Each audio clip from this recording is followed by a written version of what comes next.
ఇప్పుడు వచ్చేసరికి టాప్ 4 ప్రేరణ. నేనేమనుకున్నానంటే టాప్ 3 ప్రేరణ ఉంటుంది, టాప్ 4 నబీల్ ఉంటాడు అనుకున్నాను. ఎందుకంటే మన ఛానల్లో పోల్ పెట్టినప్పుడు కూడా టాప్ 3 ప్రేరణ అన్నారు. ఇంకా చాలా చోట్ల నేను చూసాను ప్రేరణ టాప్ 3 ఉంటుందేమో అని. బట్ ఏమైందంటే టాప్ 4 అయితే ప్రేరణ ఉంది. అయితే ప్రేరణని హౌస్లో నుంచి బయటికి తీసుకురావడానికి ప్రోమోలో ప్రజ్ఞా జస్వాల్ని చూశారు కదా, ప్రజ్ఞా జస్వాల్ అయితే వెళ్ళి తీసుకొస్తుంది హౌస్లో నుంచి ప్రేరణని. ఇది 100% కన్ఫర్మ్ అయిన అప్డేటు. సో ఇందులో ఎలాంటి డౌకా లేదు. అండ్ ప్రేరణ టాప్ 4కి వచ్చిన తర్వాత తను కొంచెం ఎమోషనల్ అయితే విన్నర్ అవుతాను. ఎక్కడో టాప్ 2 వరకు వస్తానేమో అని అనుకుంటే చెప్పొద్ది కొంచెం ఎమోషనల్ అయ్యి తర్వాత అదంతా జరిగిద్ది. తర్వాత తను కూడా వెళ్ళి అక్కడ కూర్చుంటుంది. కొన్ని టాస్క్లు మళ్ళీ as usual top 3 Nabeel, Nikhil, Gautham వీళ్ళు ముగ్గురు అయితే ఉన్నారు. థర్డ్ పొజిషన్లో అయితే నబీల్ ఉంటాడు. 1 to 1 అనేది మ్యాక్సిమం తెలియదు, ఇంకా మనకి ఈవినింగ్ లోపు అప్డేట్ వస్తుంది.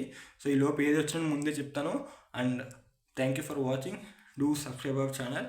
అండ్ బిగ్ బాస్ కంప్లీట్ అయిపోతుంది కదా, మీరేమనుకుంటున్నారు నెక్స్ట్ ఏం చూస్తే బాగుంటుందో కింద కామెంట్ చేయండి. Thank you.